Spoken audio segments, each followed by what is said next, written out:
Depth mutual fund आपको return अच्छी generate करके दे सकते हैं? लोअर रिस्क की तो होते हैं। लोअर रिस्क मतलब क्या लॉन्ग टर्म इन्वेस्टमेंट जरूरी है? क्या पैसा लॉक करके रखना पड़ेगा? कि 2026 में अगर आप डेप्थ फंड में पैसा लगाना चाहते हैं तो आपको क्या देखना पड़ेगा? जब इंटरेस्ट रेट हाई हो तो आरबीआई अपने रेट कम कट कर देगा, तब आपको गिल्ट या लॉन्ग ड्यूरेशन फंड में इन्वेस्ट करना है। लिक्विडिटी रिस्क की अगर बात करें कि मार्केट कंडीशंस टाइट है और आपने लॉन्ग ड्यूरेशन फंड या गिल्ट फंड होल्ड करके रखा है तो मार्केट में आपको उसकी लिक्विडिटी नहीं मिलेगी। हाय गाइस, आज की वीडियो शुरू करने से पहले मैं आपको एक डिस्क्लेमर देना चाहती हूँ कि आज की वीडियो थोड़ी सी लंबी होने वाली है लेकिन बहुत ही ज़्यादा इंटरेस्टिंग होने वाली है, क्योंकि आज की वीडियो में हम बात करने वाले हैं डेप्थ म्यूचुअल फंड्स के बारे में।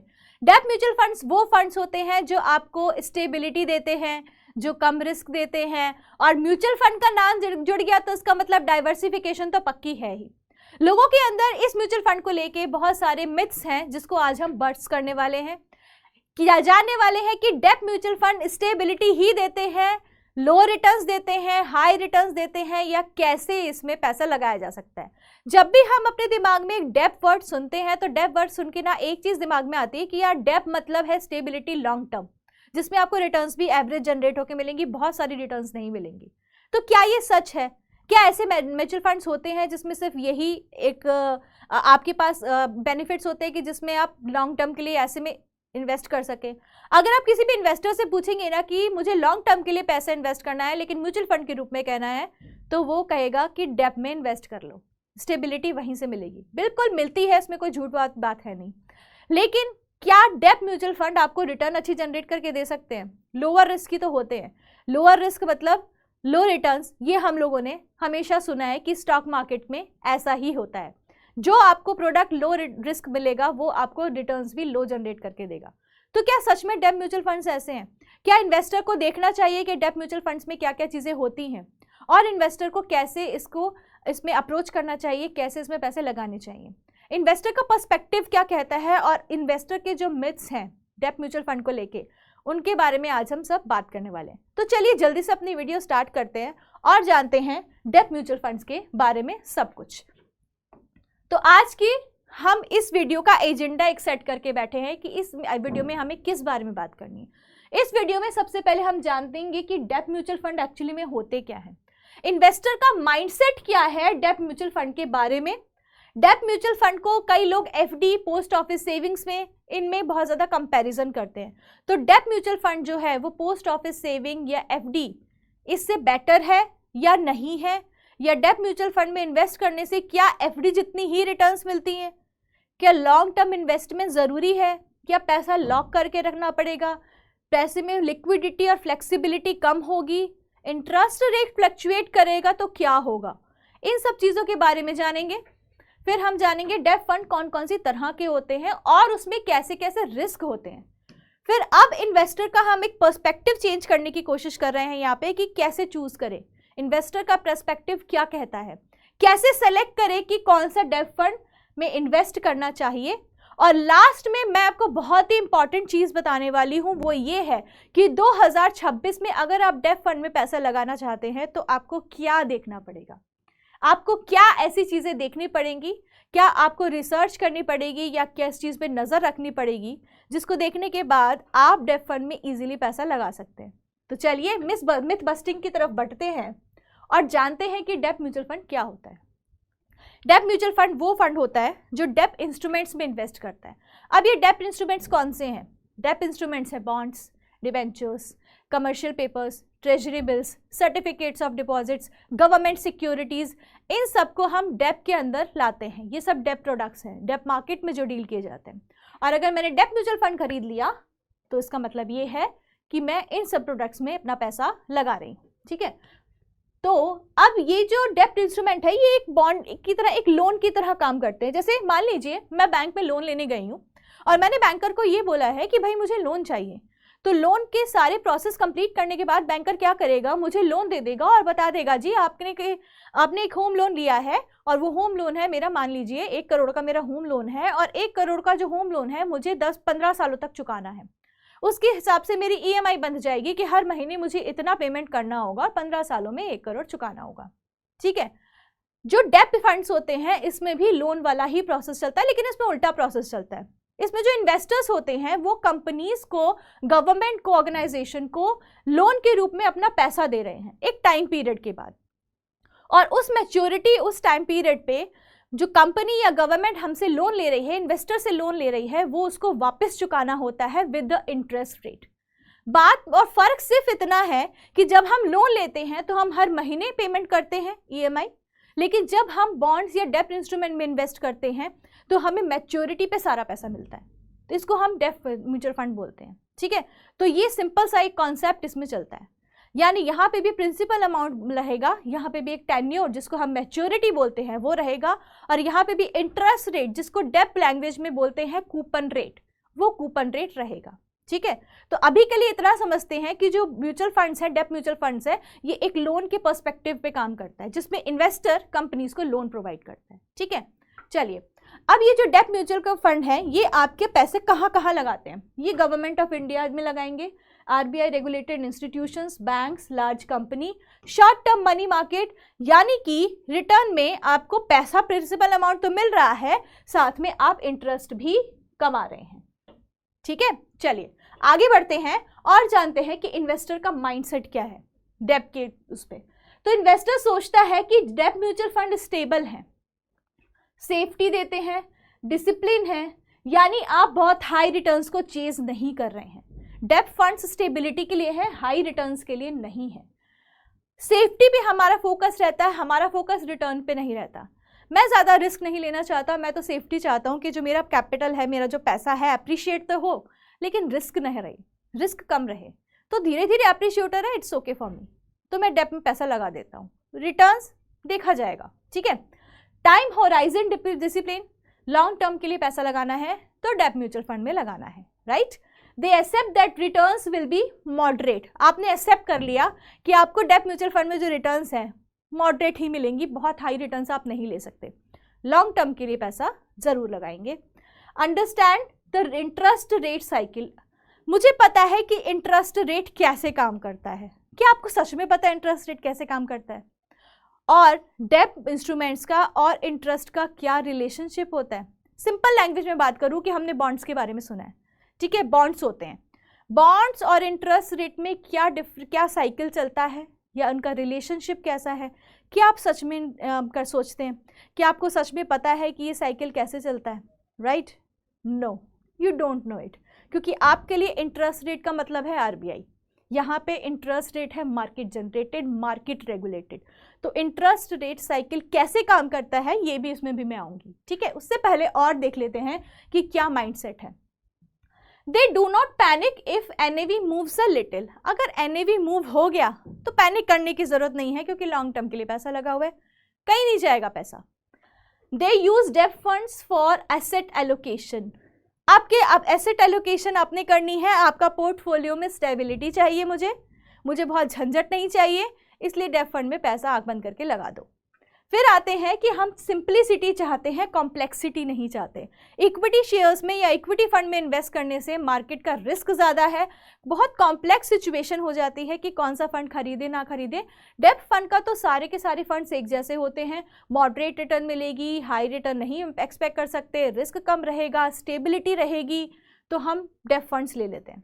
एंड साथ ही आप SWP यूज़ कर लेते हैं रेगुलर विड्रॉल के लिए, कि सिस्टमैटिक विड्रॉल प्लान ले लिया। अब सिस्टमैटिक विड्रॉल प्लान वो प्लान है जिसमें कि आप हर मंथ या हर एनुअल, सेमी एनुअली, क्वार्टरली या एनुअली किसी भी टाइम पीरियड पे अपना जो म्यूचुअल फंड का पैसा है वो एक रेगुलर इनकम के रूप में निकाल सकते हैं। ठीक है, उसको हम SWP प्लान कहते हैं।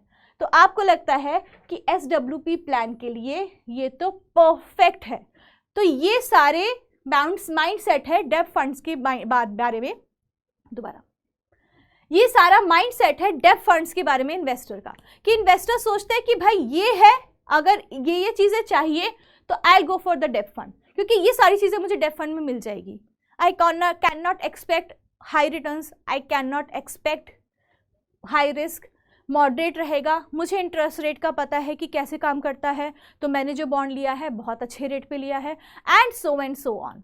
तो ये सारे इन्वेस्टर का माइंडसेट है।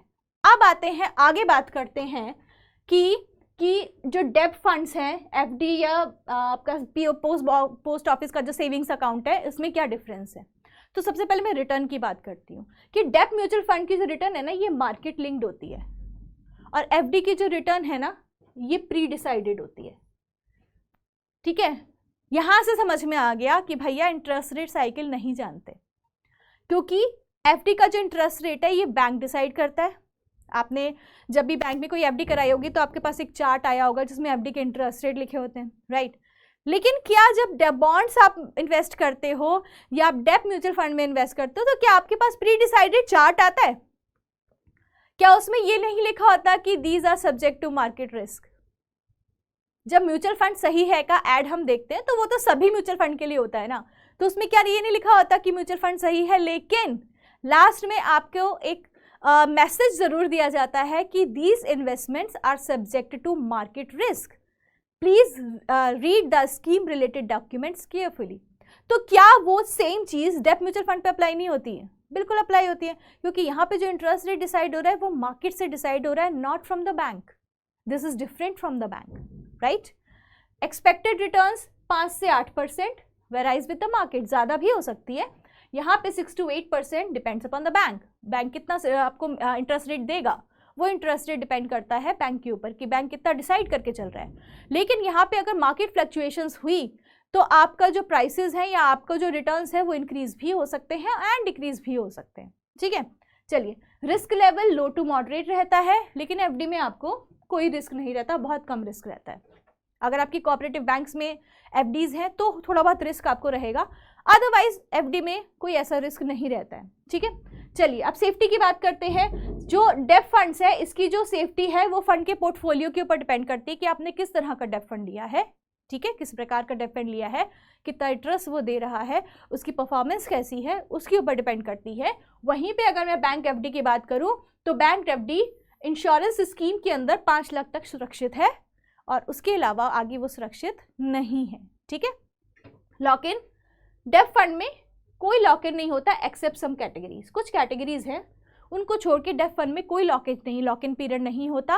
लेकिन अगर मैं एफडी की बात करूं, एफडी हमेशा लॉक इन होती है, एफडी हमेशा लॉक्ड होती है, उसमें एक टाइम पीरियड डिसाइड होता है, और अगर आपने प्री मैच्योर विड्रॉल कराया तो आपको उसमें पेनल्टीज भी पे करनी पड़ती हैं, राइट। अब लिक्विडिटी की बात करते हैं। डेप फंड बहुत लिक्विड होते हैं, आप कभी भी इसको विड्रॉ कर सकते हैं, लेकिन एफडी लिक्विड नहीं होती है, नॉट एट ऑल। आप इसको तुड़वाते हैं, प्री मैच्योर विड्रॉ कराते हैं, बट मैच्योरिटी से पहले पैसा नहीं निकाल सकते। There is a difference. ठीक है, एक ये बहुत बड़ा डिफरेंस है कि आपने अगर 5 साल की एफडी कराई है और आप 2.5 या 3 साल में पैसे निकाल रहे हो एफडी से, तो वो प्री मैच्योर विड्रॉल हुआ, जिसको हम आम भाषा में एफडी को तुड़वाना बोलते हैं।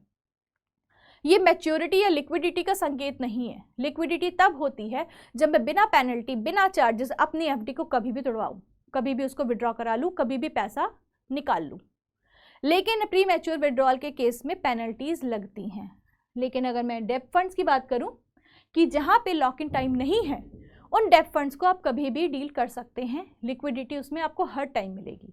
ठीक है, टैक्स की बात करते हैं। ये टैक्सेबल होता है इनकम टैक्स एक्ट के अंदर, और ये भी टैक्सेबल होता है।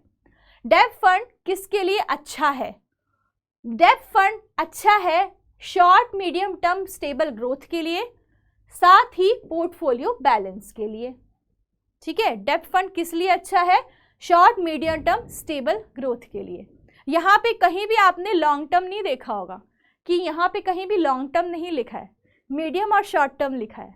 यही तो मिथ बस्ट करना है आपका कि डेप फंड हमेशा लॉन्ग टर्म नहीं होता, डेप फंड एक दिन का भी होता है। वो मैं आपको ज़रूर बताऊंगी कि वो कौन सा फंड है जो एक दिन भी होता है, राइट। वहीं पे अगर मैं एफडी की बात करूं, जिनको गारंटीड रिटर्न चाहिए वो एफडी करा सकते हैं। ठीक है, मिनिमम इन्वेस्टमेंट की बात करें, डेप में एसआईपी हो सकती है 500 रुपये से शुरू, और एफडी की बात करें तो एफडी मिनिमम 1000 रुपये से स्टार्ट की जा सकती है। Flexibility, again debt funds are flexible. यहाँ पे मैं फ्लेक्सिबिलिटी की आपके बाप से बात करूँ तो फ्लेक्सिबिलिटी भी आती है जहाँ पे मैंने आपको पहले बताया था लिक्विडिटी के केस में कि यू कैन एनी टाइम, जो लॉक इन टाइम वाली डेप फंड्स नहीं है, वहाँ पे आप कभी भी डेप फंड में पैसा डालो, कभी भी निकालो, कोई दिक्कत वाली बात नहीं है। साथ ही जैसे SWP प्लान होता है, हमारे 3 तरह के प्लान होते हैं SIP, जो आप लोगों ने आम लैंग्वेज में सुने होंगे। एक SWP जो मैंने अभी आपको डिफाइन करा, एक प्लान होता है STP, सिस्टमैटिक ट्रांसफर प्लान, जहां पे आप एक डेफ फंड से पैसा निकाल के दूसरे डेफ फंड में सिस्टमैटिकली धीरे धीरे ट्रांसफर करते रहते हो। अगर आपको लग रहा है कि एक डेफ फंड आपको मैक्सिमम इंटरेस्ट जनरेट करके दे चुका है या आप वहाँ पे और पैसा नहीं कमा पा रहे हैं, आप अपने डेफ फंड को पैसा निकाल के दूसरे फंड में ट्रांसफ़र कर सकते हैं। यानी आपके पास स्विचिंग ऑप्शंस अवेलेबल होते हैं, जहाँ पे आप एक ऑप्शन से दूसरे ऑप्शन पे स्विच कर सकते हैं। पर क्या यही ऑप्शन FD में अवेलेबल होता है हमारे पास? I don't think so. ये ऑप्शन FD में अवेलेबल नहीं होता। आगे होल्डिंग पीरियड की बात करते हैं। डेब्ट फंड्स की जो होल्डिंग है 3 महीने से 3 साल होगी। अब आप बोलेंगे मैम आपने तो बोला था 1 दिन की होगी, उस पर भी आएंगे, धैर्य रखिए। और अगर FD की बात करें तो 6 महीने से 5 साल के बीच में FD कराई जा सकती है। तो ये कुछ डिफरेंसेस थे डेफ फंड और FD के बीच में। जो भी इन्वेस्टर के माइंडसेट ये कहता है कि डेफ फंड कराओ FD कराओ दोनों सेम चीज़ है, वो बिल्कुल गलत सोच रहे हैं, क्योंकि यहाँ पे बहुत सारे डिफरेंसेस हैं जो मैंने आपको बता दिए। ठीक है, चलिए आगे बढ़ते हैं। और आगे हम ये जानते हैं कि जो इंटरेस्ट रेट साइकिल को इन्वेस्टर सोच रहे थे कि हम बहुत अच्छी तरह से समझते हैं, वो इंटरेस्ट रेट साइकिल आखिर है क्या। तो जैसे मैंने पहले आपको बताया था कि डेफ फंड में जो इंटरेस्ट रेट है मार्केट के ऊपर डिसाइड होता है, मार्केट बेस्ड फ्लक्चुएशंस के ऊपर डिसाइड होता है कि इंटरेस्ट रेट कैसे होगा। तो बॉन्ड की एक बात कर लेते हैं। जो डेफ फंड जो बॉन्ड में इन्वेस्ट करते हैं, तो बॉन्ड के प्राइसेस और इंटरेस्ट रेट का अपोजिट रिलेशनशिप होता है, क्योंकि अपोजिट डायरेक्शन में मूव करते हैं। दैट मीन्स अगर इंटरेस्ट रेट बढ़ जाएगा बॉन्ड के प्राइसेस घट जाएंगे, NAV भी घट जाएगा। वहीं पे अगर इंटरेस्ट रेट डिक्रीज हुआ बॉन्ड के प्राइस बढ़ जाएंगे और हमारा NAV भी बढ़ जाएगा। क्यों? क्योंकि जो ओल्ड बॉन्ड है उसमें फिक्स्ड इंटरेस्ट मिल रहा है। मार्केट में इंटरेस्ट रेट बढ़ेगा तो ओल्ड बॉन्ड का जो वैल्यू है वो अपने आप घट जाएगा। ठीक है, और जब इंटरेस्ट रेट घटेगा तो ओल्ड बॉन्ड का वैल्यू बढ़ जाएगा, क्योंकि नया जो बॉन्ड इशू होगा वो उसी के इंटरेस्ट रेट के हिसाब से होगा। तो ऐसे ही जब लेस वैल्यूएबल होंगे तो प्राइस अपने आप गिरेगा। दोबारा समझिए, मैंने एक बॉन्ड खरीदा है 10 लाख रुपए का मार्केट में with the interest rate of 7%। ठीक है, फॉर 5 years। मैंने एक बॉन्ड खरीदा है 10 लाख रुपीस का, इंटरेस्ट रेट है 7% फॉर 5 years, राइट। चलिए अब मैं आपको ये बोल रही हूं, ये जो अगले साल बॉन्ड का जो इंटरेस्ट रेट है, this interest rate rise from 7% to 8%। यानी मेरा जो पुराना बॉन्ड था 10 लाख रुपए का, ये मुझे कितना इंटरेस्ट दे रहा था? 7%। जो नया बॉन्ड इशू होगा, ये जो नया बॉन्ड इशू हुआ ये कितने परसेंट पे हो रहा है? 8%। तो क्या मेरे प्रीवियसली इशूड बॉन्ड यानी जो ओल्ड बॉन्ड है जो मैंने खरीद रखा था, क्या इसकी वैल्यू नीचे जाएगी? बिल्कुल जाएगी। क्यों? क्योंकि ये तो 7% पे है ना, मार्केट में तो इंटरेस्ट रेट बढ़ चुके हैं, राइट। और इसके साथ ही इस बॉन्ड की जो NAV है, ये NAV भी डाउन जाएगी। लेकिन वहीं पे अगर मैं अपोजिट सिनेरियो ले लेती हूं कि मेरा जो इंटरेस्ट रेट है वो 7% से चला गया 6.5%, यानी जो नया बॉन्ड इशू होगा वो नया बॉन्ड अब किस पे इशू होगा? 6.5% पे। लेकिन मेरे पास एक पुराना बॉन्ड है जो ऑलरेडी 7% पे इशूड है, तो क्या यहाँ पे मेरे पुराने बॉन्ड की वैल्यू घटी कि बढ़ी? ऑब्वियसली बढ़ जाएगी। और इस केस में जहाँ पे पुराने बॉन्ड की वैल्यू बढ़ रही है, वहाँ पे NAV अपने आप ही बढ़ जाएगी। So this is the adverse relationships between bond prices or any other debt instruments and interest rate. They have inverse relationship, जहाँ पे इंटरेस्ट के प्राइस घटते ही बॉन्ड की वैल्यू बढ़ जाएगी और इंटरेस्ट के प्राइस बढ़ते ही बॉन्ड की वैल्यू घट जाएगी।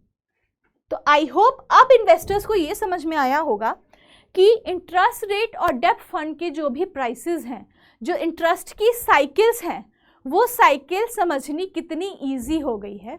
और अब मुझे ये रिलेशनशिप समझ में आ गया कि बॉन्ड और डेब्ट फंड या फिर और इंटरेस्ट रेट में क्या रिलेशनशिप आपस में होता है। ठीक है, चलिए एक मिथ आपका यहाँ पे बस्ट हो गया। अब व्हाई डू डेब्ट फंड रिएक्ट डिफरेंटली?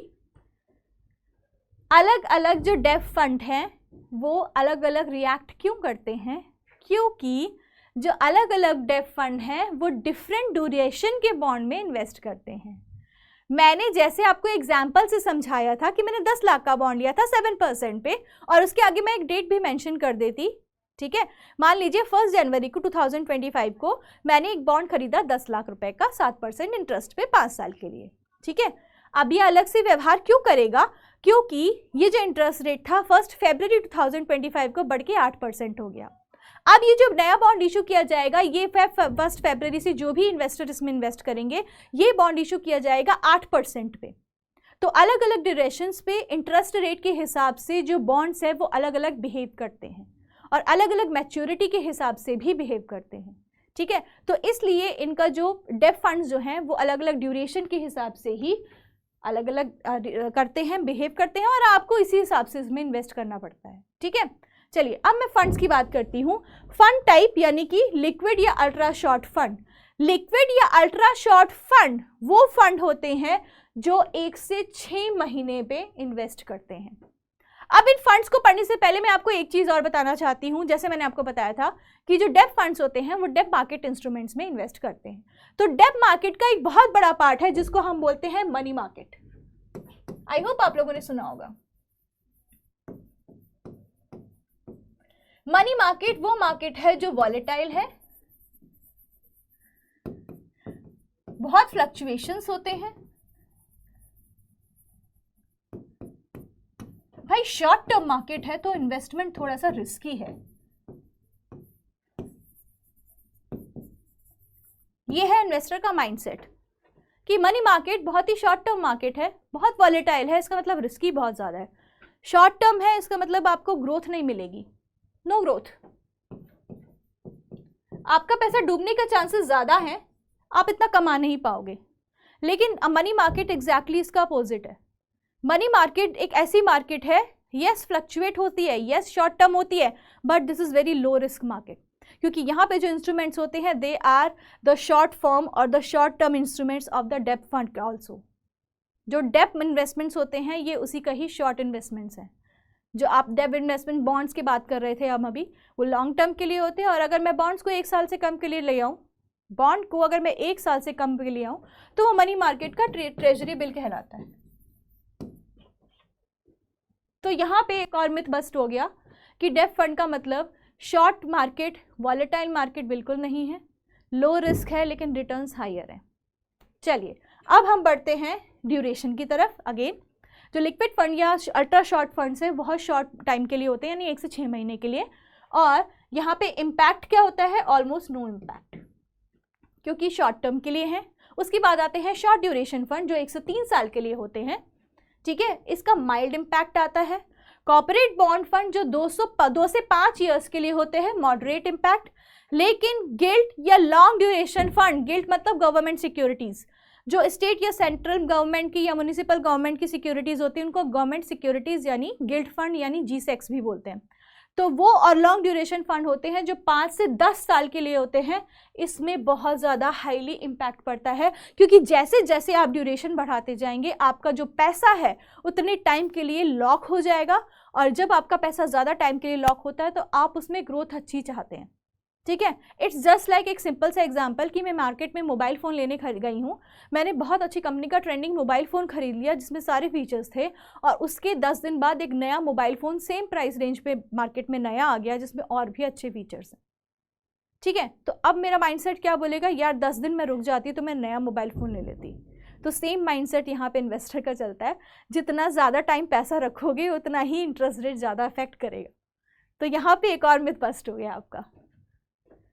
चलिए इंटरेस्ट रेट और डेब्ट फंड्स क्या और क्या रिलेशनशिप होता है, इंटरेस्ट रेट साइकिल के हिसाब से कैसे इन्वेस्ट करें, ठीक है। जब इंटरेस्ट रेट हाई हो तो आरबीआई अपने रेट्स कम कट कर देगा, तब आपको गिल्ट या लॉन्ग ड्यूरेशन फंड में इन्वेस्ट करना है, और बॉन्ड के प्राइस जब बढ़ेंगे तो आपका गेन हाई हो जाएगा। वैसे ही जब इंटरेस्ट रेट लो होता है तो आरबीआई इंटरेस्ट रेट इंक्रीज कर देगा, ठीक है। जब आरबीआई इंटरेस्ट रेट इंक्रीज करेगा और आपके मार्केट में इंटरेस्ट रेट बहुत लो है तो आप अल्ट्रा शॉर्ट या लिक्विड मनी मार्केट फंड में इन्वेस्ट करें ताकि आपकी एनएवी प्रोटेक्ट हो जाए। तो जब इंटरेस्ट रेट हाई हो तो लॉन्ग टर्म फंड ले लो, गिल्ट फंड ले लो, और अगर इंटरेस्ट रेट लो हैं तो आप अल्ट्रा शॉर्ट या शॉर्ट ड्यूरेशन फंड ले लो, ताकि आपकी जो एनएवी है वो बहुत ज़्यादा नीचे नहीं गिर पाएगी, ठीक है। साथ ही अगर इंटरेस्ट रेट न्यूट्रल है, स्टेबल है, तो आप corporate bond, short duration funds भी ले सकते हो, ताकि आपको प्रेडिक्टेबल इनकम मिल जाए कि अभी इंटरेस्ट रेट की मार्केट स्टेबल रहने वाली है तो इतने टाइम तक मुझे कितना इंटरेस्ट मिलेगा, आप अच्छे से प्रेडिक्ट कर सकते हैं इसको, ठीक है। तो इसका मतलब है, फॉर एग्जाम्पल एक एग्जाम्पल लेके चलते हैं, अगर आपने 6% बॉन्ड, 6% है यहाँ पे कूपन रेट या फिर जिसको हम इंटरेस्ट रेट बोलते हैं, तो 6% बॉन्ड आपने होल्ड कर रखे हैं और इंक्रीज हो जाते हैं आरबीआई के रेट 8% तक, अब आपका जो बॉन्ड है वो लेस अट्रैक्टिव हो जाएगा, क्योंकि आपके बॉन्ड की प्राइसेस गिर जाएगी, आपकी एनएवी गिर जाएगी। लेकिन अगर आप 8.6% बॉन्ड होल्ड करके चलते हैं और कट ऑफ हो जाता है 5% पे, ठीक है, ये डिपेंड करता है बहुत सारे मैक्रो इकोनॉमिक फैक्टर्स, जैसे कि हमारा इन्फ्लेशन रेट हो गया, हमारी गवर्नमेंट बोरोइंग्स हो गई, इनसे ये इंटरेस्ट रेट आरबीआई डिसाइड करती है, तो आपका बॉन्ड जो है वो इफेक्टिव हो जाएगा, अट्रैक्टिव हो जाएगा, लोग उसे खरीदना बिल्कुल पसंद करेंगे। तो इस तरह से आप इसमें इन्वेस्टिंग कर सकते हैं। अब आते हैं टाइप्स ऑफ डेब्ट फंड्स। यहाँ पे आपको बहुत सारी चीज़ें क्लियरली देखने को मिलेंगी, जहाँ पे मैं आपको ये बताऊंगी कि ऐसे कौन कौन से डेब्ट फंड्स हैं जहाँ पे आप 1 डे से भी इन्वेस्ट कर सकते हैं और अच्छा रिटर्न्स भी मिल सकता है। तो एक ओवरनाइट फंड होता है, इसकी मैच्योरिटी होती है 1 दिन की, और ये मनी मार्केट इंस्ट्रूमेंट में पैसा लगाता है। 1 दिन से 1 वीक की इसकी आइडल होल्डिंग पीरियड होती है, यानी ये माना जाता है ओवरनाइट फंड को 1 वीक के अंदर अंदर सेल कर देना चाहिए। रिस्क बहुत लो होता है, और आपको अगर शॉर्ट टर्म के लिए पैसा पार्क करना है तो आप इसको इस्तेमाल कर सकते हैं। सेम इसी तरह से लिक्विड फंड होता है। लिक्विड फंड यानी treasury bills, commercial paper, certificate of deposits, इसमें इन्वेस्टमेंट होता है जो कि less than equals to 91 days की होती है, यानी कि इसकी मैच्योरिटी होती है 91 डेज की, 91 डेज तक ये मैच्योर हो सकता है, ठीक है। 1 वीक से 3 मंथ्स इसकी होल्डिंग पीरियड होती है। इसमें भी रिस्क बहुत कम होता है, और अगर आपको इमरजेंसी फंड या सैलरी बफर है, एक्स्ट्रा पैसा पड़ा है, वो पार्क करना है, तो आप लिक्विड फंड में पैसा इजीली लगा सकते हैं। थर्ड आता है अल्ट्रा शॉर्ट ड्यूरेशन फंड, जो 3 से 6 महीने की जो मैच्योरिटी के इंस्ट्रूमेंट्स है, जो अभी हमने पहले भी पढ़े थे, वो अल्ट्रा शॉर्ट ड्यूरेशन में आते हैं। इसमें भी रिस्क बहुत लो होता है, और शॉर्ट टर्म पार्किंग के लिए ये बहुत ज़्यादा अच्छा होता है, क्योंकि इसमें जो रिटर्न्स है वो बहुत ज़्यादा अच्छी मिलती हैं। Low duration fund again 6 to 12 months maturity, low moderate and alternative to short FDs. अगर आप शॉर्ट टर्म के लिए एफडीज कराते हैं, उससे सबसे बेस्ट अल्टरनेटिव है कि आप शॉर्ट ड्यूरेशन फंड लो ड्यूरेशन फंड करा लें, ठीक है। आगे बढ़ते हैं मनी मार्केट फंड। ये वो इंस्ट्रूमेंट होते हैं जिनकी मैच्योरिटी अप टू 1 ईयर होती है, ठीक है। 3 to 12 मंथ्स इसकी होल्डिंग पीरियड मानी जाती है, बहुत लो रिस्क होता है, और ये स्टेबल शॉर्ट टर्म इन्वेस्टमेंट के लिए है। फिर आता है शॉर्ट ड्यूरेशन फंड, यानी वो बॉन्ड्स जिनकी 1 से 3 साल की मैच्योरिटी होती है, और साथ ही इसमें जो रिस्क है वो रिस्क लेवल मॉडरेट पहुंच जाता है, और ये आपके शॉर्ट गोल्स यानी एफडी से बेहतर है। अगर कोई शॉर्ट टर्म्स गोल्स हैं, यानी 3 से 5 साल के लिए पैसा पार्क करना है, तो एफडी में जाने के बजाय आप यहाँ पे शॉर्ट ड्यूरेशन या मीडियम ड्यूरेशन फंड में पैसा लगा सकते हैं, सो दैट आपको रिटर्न्स और बेहतर मिलेंगी, और साथ ही एफडी के से बहुत ही अच्छा और सेफर ऑप्शन ये बन सकता है, जहाँ पे बहुत कम रिस्क के साथ आप अच्छे से अच्छा रिटर्न कमा सकते हैं। मीडियम ड्यूरेशन 3 से 4 साल मैच्योरिटी, होल्डिंग पीरियड है इसका 2 से 4 साल, मॉडरेट रिस्क है, और जो इन्वेस्टर जिनको लगता है कि भाई एनएवी बहुत कम मूवमेंट हो जाए, हमें फ़र्क नहीं पड़ता, वो इसमें पैसा लगा सकते हैं। फिर आता है medium to long duration fund, जो 4 से 7 साल के लिए होते हैं। 4 से 7 साल मैच्योरिटी बॉन्ड्स होते हैं, होल्डिंग पीरियड 3 से 5 साल इसमें ठीक रहता है, मॉडरेट टू हाई रिस्क है। अगर आप इंटरेस्ट रेट अगर आप देख रहे हैं कि इंटरेस्ट रेट गिरने वाला है, तो आप इसमें पैसा लगा सकते हैं, ठीक है। Long duration guild fund government bank bonds होते हैं जिनकी 7 से 20 साल तक की मैच्योरिटी होती है, 3 से 7 साल इसमें होल्डिंग पीरियड है। रिस्क लेवल थोड़ा सा हाई है क्योंकि रेट्स के ऊपर डिपेंड करता है। जब इंटरेस्ट रेट गिरने लगे और आपकी प्रेडिक्शन है इंटरेस्ट रेट गिरेंगे तो आप इस फंड में पैसा लगा सकते हैं। जैसे हमने पहले पढ़ा था कि अगर इंटरेस्ट रेट गिरने वाला है तो आपको लॉन्ग ड्यूरेशन लेना चाहिए, और अगर इंटरेस्ट रेट अप होने वाला है तो आप शॉर्ट ड्यूरेशन लेके उसको कंप्लीट कर सकते हैं। कॉर्पोरेट बॉन्ड फंड 80% इन AAA कॉर्पोरेट बॉन्ड्स। AAA होती है क्रेडिट रेटिंग। अब जब भी हम डेब्ट फंड्स की बात करते हैं तो क्रेडिट रेटिंग एजेंसीज की बात करनी बनती है, क्योंकि ये वो एजेंसीज हैं जो डेब्ट फंड कंपनीज को इनेबल करती हैं कि वो ये फंड मार्केट में ला सकते हैं। जैसे हम एक इंडिविजुअल के केस में सिबिल स्कोर चेक करते हैं, जैसे हम लोन्स के केसेस में क्रेडिट वर्दीनेस चेक करने के लिए, क्रेडिट कार्ड के केस में ये क्रेडिट वर्दीनेस चेक करने के लिए सिबिल स्कोर चेक करते हैं कि जिसका सिबिल स्कोर 750 to 900 होगा उसको बहुत एक्सीलेंट माना जाता है और लोअर इंटरेस्ट रेट पे उसको लोन इजीली मिल जाता है।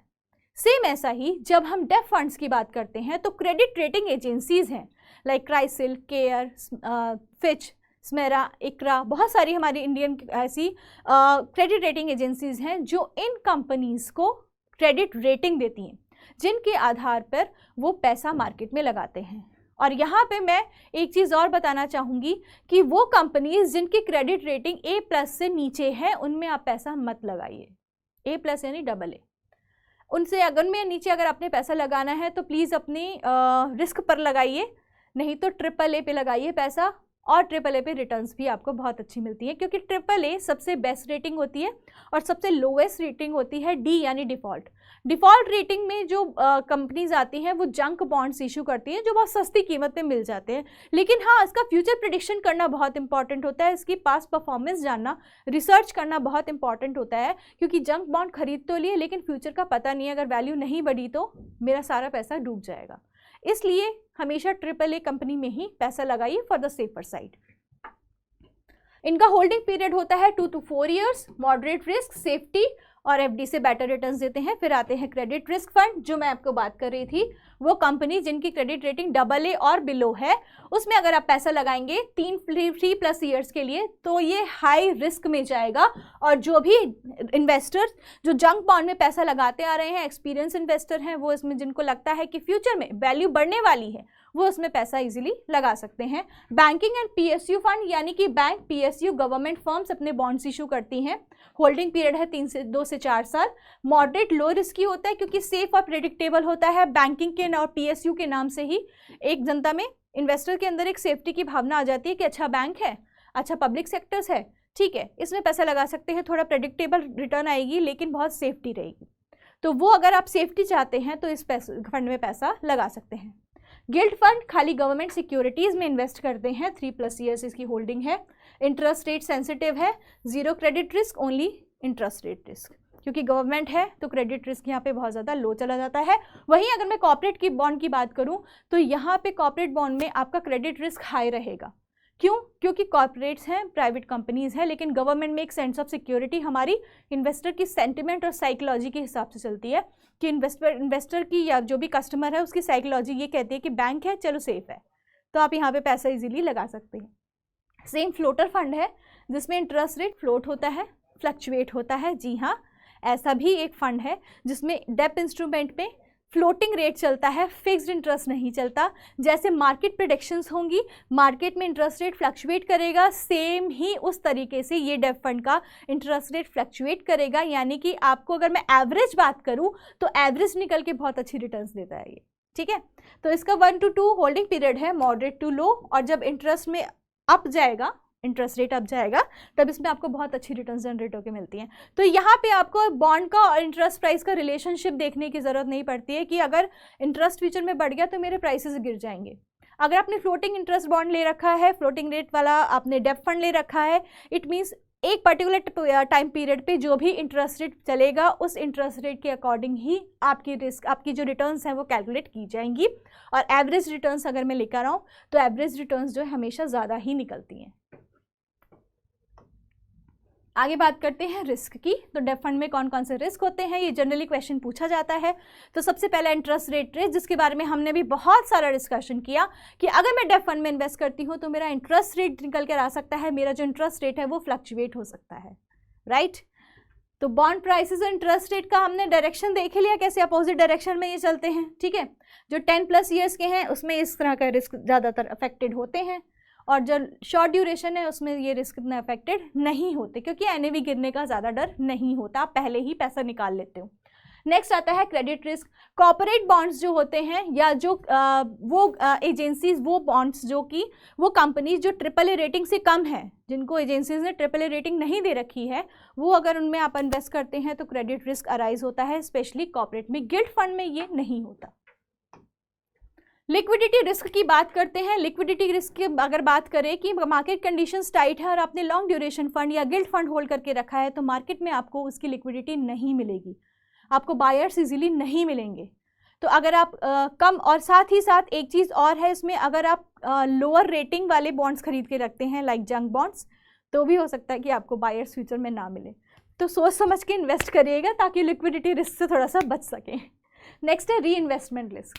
री इन्वेस्टमेंट रिस्क का मतलब ये होता है कि जब हमें पैसा मिलता है, जब हमें किसी भी बॉन्ड का, किसी भी डेट फंड का पैसा रिटर्न में मिलता है, तो हम उसको दोबारा इन्वेस्ट करने की सोचते हैं, just like an FD renew कराना, सेम चीज़, ठीक है। लेकिन उसको अब जब हम री इन्वेस्ट करेंगे और इंटरेस्ट रेट फॉल हो गए, तो हमारा थोड़ा सा पैसा जो है नुकसान में जा सकता है। पहले मैंने एक डेट फंड लिया था 5 साल के लिए 8% पे, ठीक है।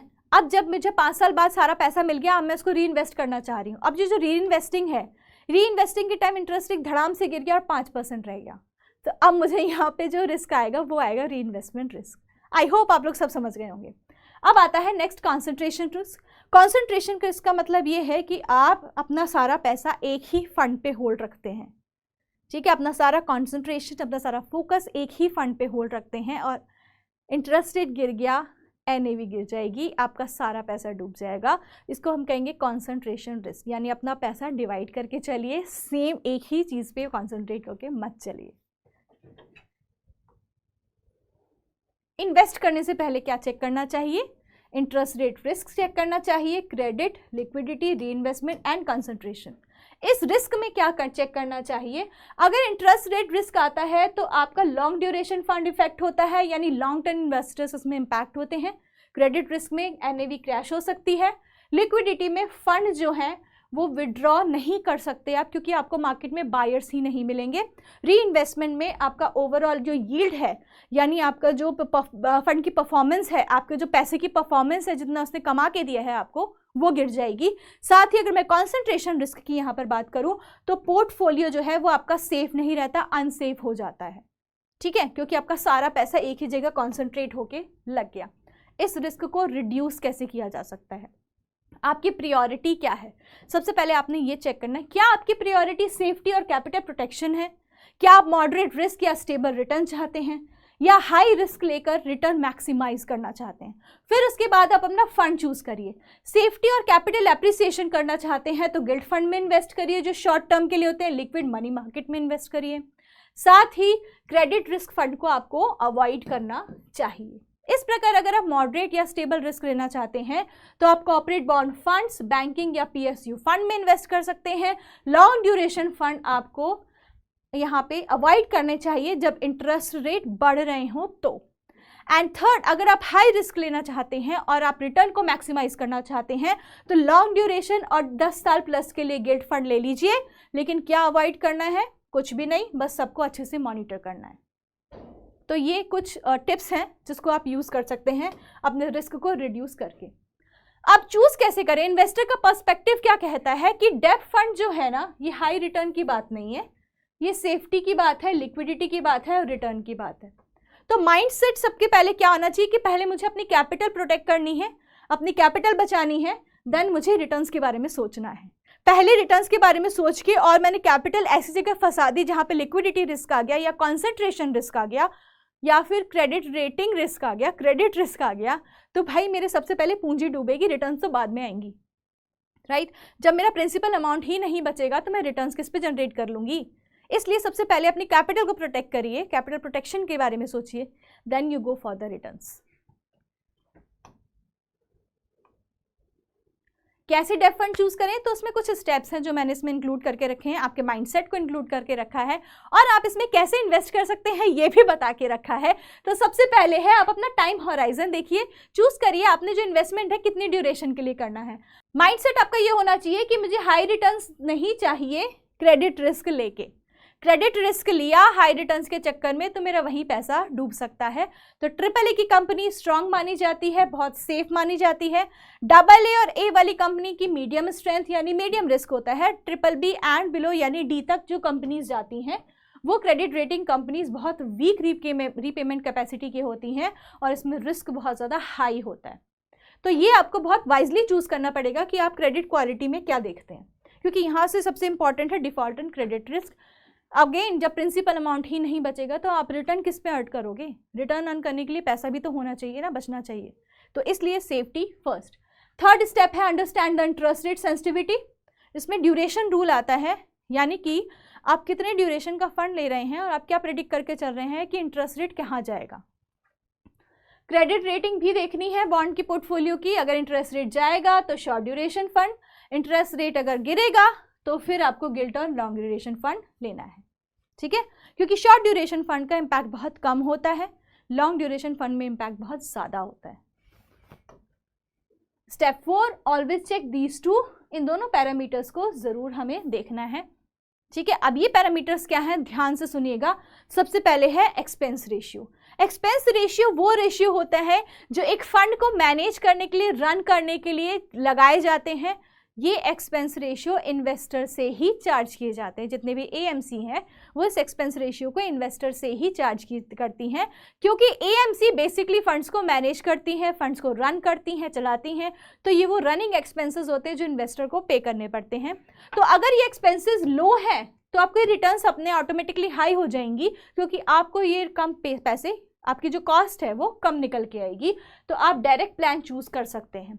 और सेकंड है asset under management. Asset under management का मतलब ये है कि जितनी एसेट्स एक फंड के अंदर लगाई गई हैं वो क्या वैल्यू रखती हैं, उसकी वैल्यू क्या है। ये जो एसेट अंडर मैनेजमेंट है ये ओवर द टाइम फ्लक्चुएट होती है, डेली बेसिस पे नहीं, लेकिन ओवर द टाइम ये फ्लक्चुएट होती है। जब ओवर द टाइम ये फ्लक्चुएट होती है तो क्या ये अपवर्ड जा रही है, डाउनवर्ड जा रही है, ये देखना बहुत ज़्यादा ज़रूरी है। अगर ये लार्जर AUM है तो आपका फंड जो है वो स्टेबल माना जाता है। और यहाँ पे अगर मैं वैल्यू की बात करूँ तो आप प्रीफर करिए जिन भी कंपनीज का AUM मीडियम या हाई हो वहीं पे पैसा लगाई जाए, ठीक है। और एक्सपेंस रेशियो के मामले में जिन कंपनीज का एक्सपेंस रेशियो कम है वहीं पे पैसा लगाया जाए, ताकि आपके रिटर्न्स इफेक्ट ना हो। इन दोनों के कारण आपकी रिटर्न्स जो है वो अफेक्टेड ना हो। ये दोनों बहुत ही इंपॉर्टेंट फैक्टर्स हो सकते हैं जब भी हम कोई म्यूचुअल फंड चूज करते हैं। तो हमेशा इन दोनों फैक्टर्स का हमें ध्यान रखना है। Step 5, choose reputed AMC and experience fund manager. Brand की रेपुटेशन मैटर करती है in depth rather than equity, क्योंकि यहाँ पे क्रेडिट रिस्क अराइज हो सकता है। तो अपनी AMC ध्यान से चूज करिए, क्योंकि AMC और एक्सपीरियंस फंड मैनेजर्स जो होते हैं उनके पास बहुत अच्छा एक्सपीरियंस, वो they are professionals, they know how to manage the fund. तो AMC अच्छी ढंग की चूज़ करिए। यहाँ पे जो डेप्थ मैनेजमेंट बहुत सारी एक्सपर्टीज़ की ज़रूरत होती है, तो बहुत सारे ऐसे ट्रस्टेड नाम हैं जिसमें आप पैसा, AMC ऐसी बहुत ट्रस्टेड है जिसमें आप बिलीव कर सकते हैं और अपना पैसा इजीली लगा सकते हैं, like HDFC, ICICI, SBI, Kotak, axis, Nippon, PNB, UTI। ये कुछ ऐसे AMC ब्रांड्स हैं जो रेप्यूटेड हैं, अच्छे हैं, और साथ ही साथ इनके पास पूरी एक्सपर्टीज़ है जिससे ये आपका फंड को अच्छे से मैनेज भी कर सकते हैं।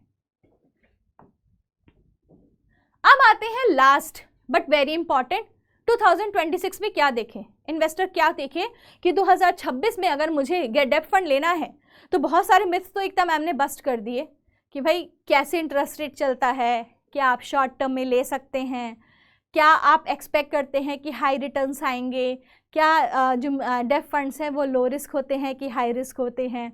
तो बहुत सारे मिथ्स हमने बस्ट कर लिए, लेकिन अब इम्पॉर्टेंट बात ये नोटेबल करने वाली है कि भाई 2026 में क्या देखें और क्या देख के हम डेब्ट फंड में इन्वेस्ट करें। तो सबसे पहले हमें इंटरेस्ट रेट साइकिल समझनी पड़ेगी जो मैंने आपको समझाई, ठीक है। अगर RBI ये देखता है कि इन्फ्लेशन बढ़ रही है तो क्या इंटरेस्ट रेट बढ़ानी चाहिए या घटानी चाहिए?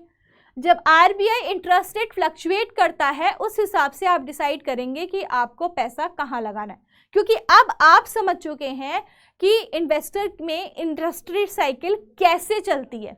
अब इस इंटरेस्ट रेट साइकिल को जब अच्छे से समझ ही गए हैं तो फंड वैसे ही लगाएंगे जिस हिसाब से साइकिल घूमेगी। सेकंड आता है इन्फ्लेशन ट्रेंड। इन्फ्लेशन ट्रेंड का मतलब ये है कि अगर इन्फ्लेशन नॉर्मल रूप से बढ़ती है तो आपकी यील्ड्स बढ़ जाते हैं और शॉर्ट टर्म वोलेटिलिटी बढ़ जाती है। CPI, crude oil prices, government borrowing, ये हमें देखनी पड़ती है कि इन्फ्लेशन को ये तीनों चीज़ें कैसे इफेक्ट कर रही हैं, ठीक है। और डेब्ट फंड इसमें स्टेबल और एडजस्टेबल रिटर्न आपको प्रोवाइड करते हैं। अगर गवर्नमेंट की बोरिंग बहुत ज़्यादा है तो इन्फ्लेशन बढ़ जाएगी और इन्फ्लेशन बढ़ते ही इंटरेस्ट रेट गिर जाएंगे, ठीक है। तो इस हिसाब से आपका जो बॉन्ड का या डेब्ट फंड लेने का डिसीजन है वो क्या होना चाहिए, ये आप डिसाइड करेंगे कि अगर इंटरेस्ट रेट गिर गया तो डेब्ट फंड कौन सा लेना है। क्रूड ऑयल के प्राइसेस बढ़ गए तो इंडिया बेसिकली जो इम्पोर्ट कर रहा है और बेसिकली गवर्नमेंट कितनी बोरिंग रखती है, गवर्नमेंट की रीपेमेंट कैसी है, ये आपको ध्यान से देखनी चाहिए। प्लस जो फिस्कल पॉलिसी है, मॉनेटरी पॉलिसी है, उसको भी ध्यान से देखनी चाहिए कि आरबीआई कौन सा रेट कब कट ऑफ कर रही है, ठीक है। और इस हिसाब से ही आपको फंड चूज करना चाहिए कि आरबीआई अपने कौन से रेट्स में कितना कट ऑफ डाल रही है, बैंक कैसे रिएक्ट कर रहे हैं, बैंक कैसे इंटरेस्ट रेट सेट कर रहे हैं, उस हिसाब से ही आप फंड सेट करेंगे। उसके बाद आती है क्रेडिट क्वालिटी। हमेशा हाई क्वालिटी बॉन्ड्स को प्रेफर करिए, जंक बॉन्ड्स को प्रेफर मत करिए, क्योंकि जितना आप अच्छी क्वालिटी का बॉन्ड प्रेफर करेंगे उतना ही रिटर्न्स आपको अच्छी जनरेट होकर मिलेंगी और आपका जो क्रेडिट रेट कॉन्सेंट्रेट रिस्क है ये रिस्क भी खत्म हो जाएंगे। बायर्स इजीली मिलेंगे मार्केट में। जब भी आपको फंड सेल करना होगा आप आराम से कर सकते हैं कि बायर्स AAA वाले जो क्रेडिट रेटिंग एजेंसी वाले जो बॉन्ड्स होते हैं उनको खरीदने के लिए हमेशा बायर्स अवेलेबल होते हैं। लेकिन अगर आपने लोअर क्वालिटी फंड ले लिया क्रेडिट रेटिंग का तो वहाँ पे बायर्स आपको इजीली मार्केट में मिलेंगे नहीं, तो फिर आप ये देख के बैठ जाओगे कि भाई लिक्विडिटी नहीं है इस फंड में, तो वो भी आपको देखना पड़ेगा। साथ ही government bond issuance and fiscal policy, जैसे हमने अभी बात करी, फिस्कल पॉलिसी क्या कहती है, क्या फिस्कल सरप्लस है, क्या डेफिशिट है, पिछले साल के मुकाबले डेफिशिट कितना कम हुआ, ये आपको देखना पड़ेगा। और साथ ही ग्लोबल सेंटिमेंट क्या कहता है, ठीक है। यूएस फेड रेट कितना कट होते हैं, कितना स्लो डाउन होता है, यूएस फेड रेट के ऊपर ही आरबीआई के जो भी डिसीजंस हैं वो रखते हैं। तब यूएस फेड रेट बढ़ेगा तो आरबीआई के डिसीजंस कैसे होंगे, क्या यूएस फेड रेट की अनाउंसमेंट होती है, ग्लोबल रेट्स क्या फॉल होते हैं, तो इन सब के बारे में भी आपको थोड़ी जानकारी रखनी चाहिए। देखिए अगर पैसा इन्वेस्ट करना है तो ये सब जानकारी तो रखनी पड़ेगी, क्योंकि बिना इन जानकारी के लिए आप पैसा इन्वेस्ट कर ही नहीं सकते, करोगे तो फिर फंस जाओगे कि पैसा डूब गया। तो इसलिए आप जब भी 2026 में इन्वेस्ट करें तो आपको इन सब चीज़ों का ध्यान तो रखना ही पड़ेगा। फिर आपकी आता है yield curve movement. Yield curve movement जो होती है वो दो तरह की होती है, एक तो स्टीप यील्ड और एक होती है फ्लैट कर्व। जब स्टीप हो, स्टीप मतलब ऐसे ऊपर जा रहा हो, ऐसे अगर आपका स्टीप कर्व हो, ऐसा ऊपर जा रहा हो, तो इसका मतलब है लॉन्ग ड्यूरेशन फंड लेना है। और आपका अगर फ्लैट कर्व हो तो आपको शॉर्ट टर्म फंड लेने हैं। ये यील्ड हमेशा आप देखकर चलेगा, लेकिन एक चीज़ इसमें ध्यान रखनी है, आपका इन्वेस्टमेंट हॉराइजन, यानी आप कितने टाइम के लिए इन्वेस्टमेंट करना चाहते हैं, ठीक है। तो आपका कर्व जो है स्टीप जा रहा है यील्ड कर्व, यानी आपको लॉन्ग लेना है, और अगर आपका फ्लैट जा रहा है तो आपको कैसे लेना है, आपको short duration short term funds लेने हैं। पोर्टफोलियो पोजीशनिंग देख लेते हैं। अगर आप अल्ट्रा कंजर्वेटिव इन्वेस्टर हैं और आपका टाइम हॉराइजन 3 to 6 मंथ्स है तो आप लिक्विड या ओवरनाइट फंड्स ले सकते हैं। शॉर्ट टर्म इन्वेस्टर्स के लिए 6 से 18 महीने के लिए जो फंड्स लेना चाहते हैं वो लो ड्यूरेशन या मनी मार्केट में इन्वेस्ट कर सकते हैं। मीडियम टर्म यानी 3 साल के लिए करना चाह रहे हैं short duration corporate bonds, and long term के लिए गिल्ड फंड 10 ईयर्स वाले एंड लॉन्ग ड्यूरेशन फंड में भी आप पैसा लगा सकते हैं। सो एट द एंड डेब्ट फंड बहुत इंटरेस्टिंग है। 2026 में जब भी डेब्ट फंड आप चूज करें तो सबसे पहले 3 चीज़ें हमेशा डिसाइड कर लो, मैच्योरिटी, ड्यूरेशन और साथ में क्रेडिट रिस्क, और आप फंड सेलेक्ट तब करो, ठीक है। अगर आरबीआई इंटरेस्ट रेट रिड्यूस कर लेती है, लॉन्ग ड्यूरेशन परफॉर्म करेगा, और इंटरेस्ट रेट अगर बढ़ा देती है तो शॉर्ट ड्यूरेशन। इन्फ्लेशन को देखो, आरबीआई की policy update, US Fed commentary या यूएस की जो फेड रेट्स कट ऑफ है वो देखो, और साथ ही यील्ड कर्व भी देखो। तो आप इस तरह से डेफ फंड में इन्वेस्ट कर सकते हैं। आई होप आपके बहुत सारे मिथ्स बस्ट हुए होंगे। आई होप आपको बहुत सारी नई नई चीज़ें डेफ फंड के बारे में पता चलेगी। आई नो आज की वीडियो थोड़ी सी लंबी ज़रूर है, लेकिन हमने डेफ फंड के बारे में स्टार्टिंग से लेके एंड तक आपके लिए सारे कॉन्सेप्ट्स कवर कर लिए हैं। अब इन सारे कॉन्सेप्ट्स को लेके आप कैसे अपने आप एज अ स्मार्ट इन्वेस्टर्स इन कॉन्सेप्ट को कैसे दिमाग में रखते हैं और कैसे आप डेफ फंड में इन्वेस्ट करते हैं, भाई ये तो आपके ऊपर डिपेंड करता है। लेकिन हमारी तरफ से यही सजेशन है कि हमेशा सुनी सुनाई बातों पे विश्वास नहीं करना चाहिए, हमेशा मार्केट को एनालाइज करना चाहिए, रिसर्च करना चाहिए, तभी पता चलेगा कि मार्केट में क्या चल रहा है, राइट।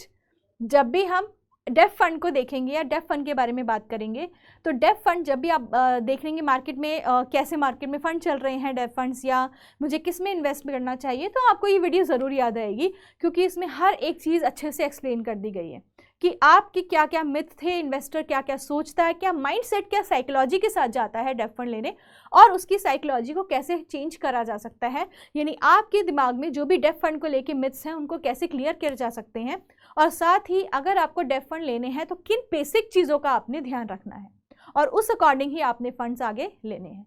तो नेक्स्ट वीडियो में मैं एकता आहूजा और अच्छे अच्छे कॉन्सेप्ट्स के साथ जुड़ी रहूंगी और हर चीज़ एक्सप्लेन करते हुए चलेंगे, ताकि आप भी एक स्मार्ट इन्वेस्टर बन सके और स्मार्ट इन्वेस्टर बनने के साथ अच्छी अच्छी जगह पैसे लगा के अपने रिटर्न्स अच्छे जनरेट कर सके।